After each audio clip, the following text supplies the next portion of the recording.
অনূর্ধ্ব-19 Asia cup ক্রিকেটে বাংলাদেশ শুধু defending champion না, বলতে পারেন ডাবল ডিফেন্ডিং চ্যাম্পিয়ন। গতবারের শিরোপাও বাংলাদেশ জিতেছে, তার আগের বারের শিরোপাও বাংলাদেশ জিতেছে। এইবারের টুর্নামেন্টে তাই শিরোপা জয় ছাড়া অন্য কোনো কিছু ভাবারই সুযোগ নেই। সে লক্ষ্যে আজিজুল হাকিম তামিমের দলের শুরুটা হয়েছে ভালো। আফগানিস্তানের বিপক্ষে জয়েই আমরা টুর্নামেন্টটা শুরু করেছি, কিন্তু 3 উইকেটের যে জয় সেইটা কি কিছু দুশ্চিন্তার জায়গাও উস্কে দিচ্ছে না?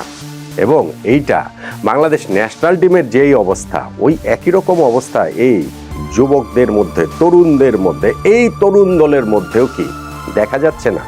একটা ম্যাচ দেখে আপনি তার কোনো কনক্লুশনে আসতে পারবেন না, কিন্তু আমরা তো ওই যে ঘরপড়া গরু সিঁদুরে মেঘ দেখলে ভয় পাই। তো সেই কারণে যখন জাতীয় দলের ওই অবস্থাটা অনূর্ধ্ব-19 দলেও দেখি, তখন মনে হয় যে আসলে বাংলাদেশ ক্রিকেটটাই কি এইরকম কিনা। দেখুন, অনূর্ধ্ব-19 এশিয়া কাপ শেষ পর্যন্ত গিয়ে এটা বিশ্বকাপের একটা প্রস্তুতির মঞ্চ, বিশ্বকাপের একটা ড্রেস রিহার্সেল বলতে পারেন। আমরা গতবার অনূর্ধ্ব-19 এশিয়া কাপ জিতেছিলাম, কিন্তু ওয়ার্ল্ড কাপে গিয়ে বাংলাদেশ মুখ থুবড়ে পড়েছিল, এই অর্থে যে আমরা ওয়ার্ল্ড কাপের সেমিফাইনালে পর্যন্ত খেলতে পারিনি। ওয়ারেজ সেই আন্ডার-19 এশিয়া কাপে বাংলাদেশ যে চ্যাম্পিয়ন হয়েছিল, যেই ভারত পাকিস্তানকে পেছনে ফেলে চ্যাম্পিয়ন হয়েছিল, সেই ভারত পাকিস্তান ওয়ার্ল্ড কাপের সেমিফাইনাল খেলেছে। ভারত তো ফাইনালও খেলেছে, শিরোপা জিততে পারেনি, অস্ট্রেলিয়ার কাছে হেরে গিয়েছিল।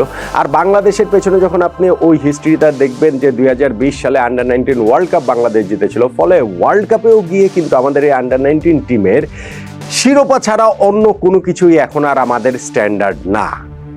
ফলে এই যে আবার কিছুদিন পরে যে বিশ্বকাপটা আছে অনূর্ধ্ব-19, তার আগের প্রস্তুতি টুর্নামেন্ট হিসাবে এই আন্ডার-19 ওয়ার্ল্ড কাপটা ভীষণ আন্ডার-19 এশিয়া কাপটা যেটা এখন হচ্ছে, সেইটা ভীষণ গুরুত্বপূর্ণ। এবং সেইখানটাতে প্রথম ম্যাচে জয় পাওয়াটা অবশ্যই স্বস্তির।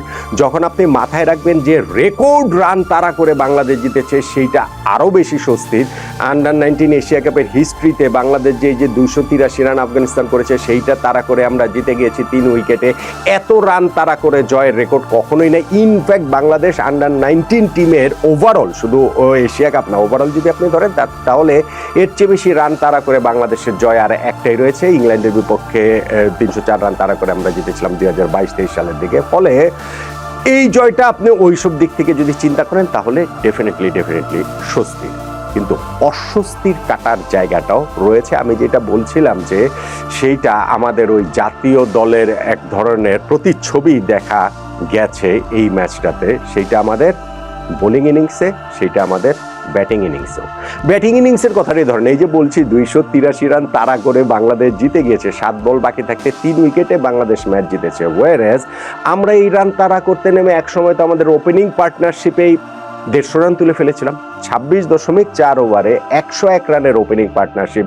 283 রানের টার্গেটটা, 84 রানের টার্গেটটা তো তখন অনেক বেশি সহজ হয়ে যাওয়ার কথা না? আরও সহজ হয়ে যাওয়ার কথা। ঠিক আছে, আমাদের 2 ওপেনার আউট হয়ে গেছেন, কিন্তু তারপরে 3rd উইকেটেও তো একটা পার্টনারশিপ হয়েছে 66 রানের। এক সময় তো বাংলাদেশের হিসাবটা এরকম ছিল, 45 বলে 48 রান প্রয়োজন, হাতে আছে 8 উইকেট। বাংলাদেশের তো এই ম্যাচ ভাই ঘুমিয়ে জেতার কথা, কিন্তু আমরা ঘুমিয়ে তো জিতিনি। শেষে গিয়ে এমন একটা অবস্থা দাঁড়িয়েছিল যে বাংলাদেশ না এই ম্যাচটা হেরেই যায়। ফলে ওই যে বাংলাদেশ জাতীয় দলের কথা বলছিলাম, আমাদের জাতীয় দলের ক্ষেত্রে কিন্তু এরকম জিনিস আমরা দেখি, সহজ ম্যাচ আমরা কঠিন করে ফেলি, কঠিন করে হেরে যাই, কখনো জিতি।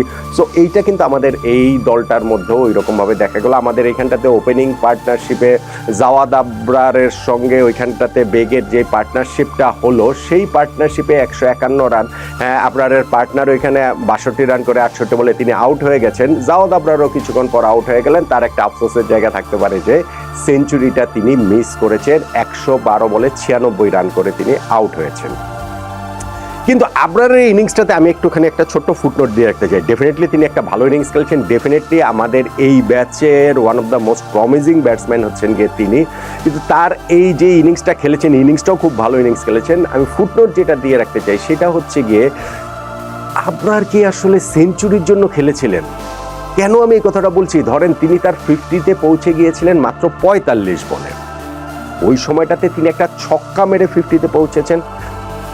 45 বলে 52 রান, মানে ওই ছক্কা হওয়ার প্রেক্ষিতে তখন তার স্ট্রাইক রেট ছিল ব্যাটিংয়ের 115। ওয়ারেজ তিনি যখন 96 রান করে আউট হন, তখন তিনি বল খেলে ফেলেছেন 112টি বল।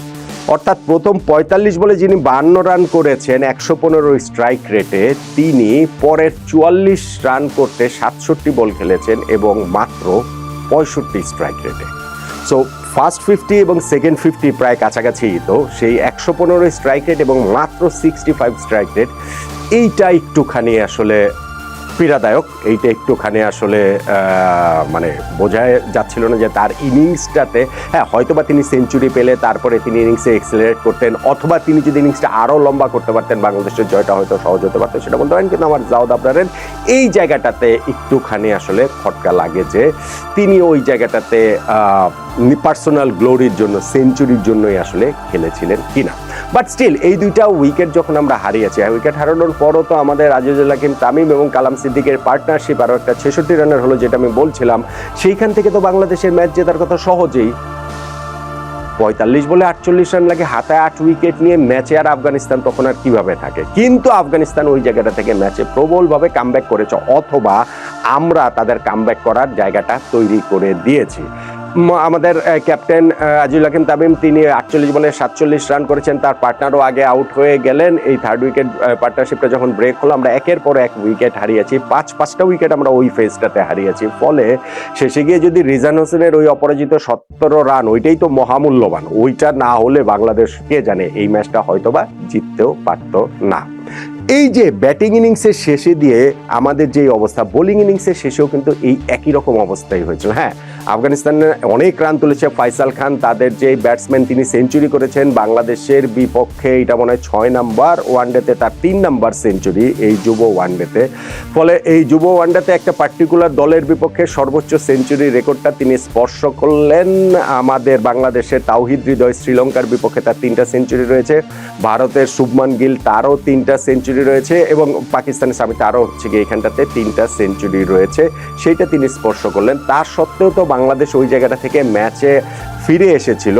২২৫ রানে আমরা ওদের 7 উইকেট তুলে ফেলেছিলাম। সেইখান থেকে 8ম উইকেট পার্টনারশিপে অবিচ্ছিন্ন 28 বলে 58 রানের জুটিটা তারা করে ফেলে। অর্থাৎ আফগানিস্তানের রানটা খুব সহজে এখানে 260-65 মধ্যে আমরা রাখতে পারতাম। সেই জায়গাটাতে ওরা ওই 8 উইকেট পার্টনারশিপে ঝোড়ো ব্যাটিং করে স্কোরটাকে 283 পর্যন্ত নিয়ে গেল। এইটাও তো বাংলাদেশ জাতীয় দলের বোলিংয়ের ক্ষেত্রে আমরা ওইটা দেখতে পাই না। আচ্ছা, জাতীয় দলের সঙ্গে এখানে কম্পারিজনটা ড্র করছি, যেহেতু ন্যাশনাল টিমের ক্ষেত্রে এই জিনিসটা আমরা অনেকবার দেখতে পেয়েছি, সেই কারণে। বাট স্টিল বাংলাদেশ ম্যাচটা জিতেছে, একটা রাইট টোনে শুরু করেছে, কিন্তু তাতে করেই যে আমাদের সব কাজ, ওই যেটা আমি বলছিলাম যে আন্ডার-19 এশিয়া কাপ জিতেছি, কিন্তু ওয়ার্ল্ড কাপে গিয়ে ভালো করিনি। আপনি যদি আন্ডার-19 এশিয়া কাপে এই এক জয়ের মাধ্যমেই কি বাংলাদেশের আসলে সেমিফাইনাল খেলাটা নিশ্চিত হয়ে গেল? না, সেটা হয়তো বলা যাবে না। বাংলাদেশের গ্রুপে আফগানিস্তান রয়েছে, শ্রীলঙ্কা রয়েছে এবং নেপাল রয়েছে। 15 তারিখে আমরা নেপালের বিপক্ষে খেলবো, 17 তারিখ শ্রীলঙ্কার বিপক্ষে খেলবো। গতবারও কিন্তু গ্রুপের এই 4টা দল আন্ডার-19 এশিয়া কাপে ছিল, এবং সেইখানেও আফগানিস্তানের বিপক্ষে জয় দিয়েই আমরা টুর্নামেন্টটা শুরু করেছিলাম। নেপালের বিপক্ষে জিতেছিলাম, কিন্তু আমরা শ্রীলঙ্কার কাছে হেরে গিয়েছিলাম। গ্রুপ রানার্স আপ হওয়া সত্ত্বেও এরপরেও কিন্তু আমরা হচ্ছে কি টুর্নামেন্টে চ্যাম্পিয়ন হতে পেরেছিলাম। আর অন্য গ্রুপটাতে তো ইন্ডিয়া পাকিস্তান রয়েছেই, এবং ওইটাও ওই ফুল ন্যাশনাল টিমের ক্ষেত্রে যেটা হয়, ইন্ডিয়া পাকিস্তান কোনো মাল্টিনেশনাল টুর্নামেন্টে যদি থাকে তাহলে তাদেরকে এক গ্রুপে রাখা হবেই হবে। এইখানটাতে কোনো ইন্টিগ্রিটির ব্যাপার নাই, ট্যাঙ্কিংয়ের ব্যাপার নাই। ওই ইন্ডিয়া পাকিস্তানকে এক গ্রুপে রাখতেই হবে। সো ওই ইন্ডিয়া পাকিস্তান ওই গ্রুপে রয়েছে। অন্য 2টা দলও আবার ভীষণ সহজ, ইউএই এবং ওইখানটাতে আরেকটা দল মালয়েশিয়া। ফলে ওই গ্রুপ থেকে ইন্ডিয়া পাকিস্তান সেমিফাইনালে যাবে, সেটা প্রত্যাশিত। বাংলাদেশ যখন আফগানিস্তানকে হারিয়েছে, আমরা রাইট টোনে টুর্নামেন্টটা শুরু করেছি, আমরা সেমিফাইনালে যাওয়ার প্রত্যাশা তো করতেই পারি অবশ্যই, কিন্তু ইউ নেভার নো, নেপালের বিপক্ষে জিতবো যদি ধরেও নেই, শ্রীলঙ্কার কাছে বাংলাদেশ যদি হেরে যায়, গতবার আমাদের যেটা হয়েছিল, তখন ঘটনাটা একটুখানি গোলমেলে হয়ে যেতে পারে। গতবার শ্রীলঙ্কা যেমন গ্রুপ পর্বে 3টা ম্যাচে জিতেছিল, এইবার যদি এরকম হয় যে বাংলাদেশ আফগানিস্তানের বিপক্ষে জিতলাম, আমরা নেপালের বিপক্ষেও জিতলাম, কিন্তু শ্রীলঙ্কার কাছে হেরে গেলাম। শ্রীলঙ্কা যদি ওইখানটাতে বাংলাদেশ নেপালের বিপক্ষে জিতে, কিন্তু তারা যদি আবার হেরে যায় আফগানিস্তানের কাছে, আফগানিস্তান যদি এবার নেপালকে হারায়, শ্রীলঙ্কাকে হারায়, তাহলে বিষয়টা হতে পারে যে বাংলাদেশ, শ্রীলঙ্কা, আফগানিস্তান 3টা দলেরই কিন্তু পয়েন্ট সমান হয়ে যেতে পারে নেট রান রেটের হিসাব করে। তখন আমরা টুর্নামেন্ট থেকে ছিটকে যেতে পারি সেমিফাইনালের আগেও। আমি একটু আর্লি বলে ফেলছি, আমি একটু আগাম বলে ফেলছি, নিশ্চিতভাবে মানে আমি জাস্ট হিসাবটা বোঝানোর জন্য বলছি। ফলে এই আফগানিস্তানের বিপক্ষে জেতা মানেই যে বাংলাদেশের ধরেন হচ্ছে গিয়ে সেমিফাইনাল খেলাটা নিশ্চিত হয়ে গেছে, বিষয়টা সেটা নয়। আবার আফগানিস্তানের বিপক্ষে এই জয়টা আমরা একটু নড়বড়ে জয় পেয়েছি, আমাদের বোলিং ইনিংসের শেষটা ভালো হয়নি, আমাদের ব্যাটিং ইনিংসের শেষটা ভালো হয়নি, তার মানেই এইটা নয় যে এই টুর্নামেন্টে আমরা ভালো কিছু করতে পারবো না বা টুর্নামেন্ট জিততে পারবো না বা আমরা হ্যাট্রিক চ্যাম্পিয়ন হতে পারবো না। অবশ্যই ওই প্রত্যাশা আজিজুল হাকিম তামিমের দলের কাছ থেকে থাকবে এবং আরো বড় প্রত্যাশা থাকবে এই টুর্নামেন্টে চ্যাম্পিয়ন হয়ে যেন আমরা আন্ডার-19 ওয়ার্ল্ড কাপের প্রস্তুতিটা খুব ভালোভাবে নিতে পারি, 2020 সালের আকবর আলীর সেই দলের সাফল্যের পুনরাবৃত্তি করতে পারি। এইটাও অনেক পরের ঘটনা। আপাতত টুর্নামেন্ট ভালোভাবে বাংলাদেশে শুরু হয়েছে, আন্ডার-19 এই এশিয়া কাপ, এবং সেই এশিয়া কাপের ধারাবাহিকতাটা এই দলটার কাছ থেকে অবশ্যই আমরা প্রত্যাশা করছি। ব্যাটিং ইনিংসের শেষটা, বোলিং ইনিংসের শেষটা, ওগুলা আরেকটু ভালো হওয়ার প্রত্যাশা আরেকটু বেশি করেই করছি।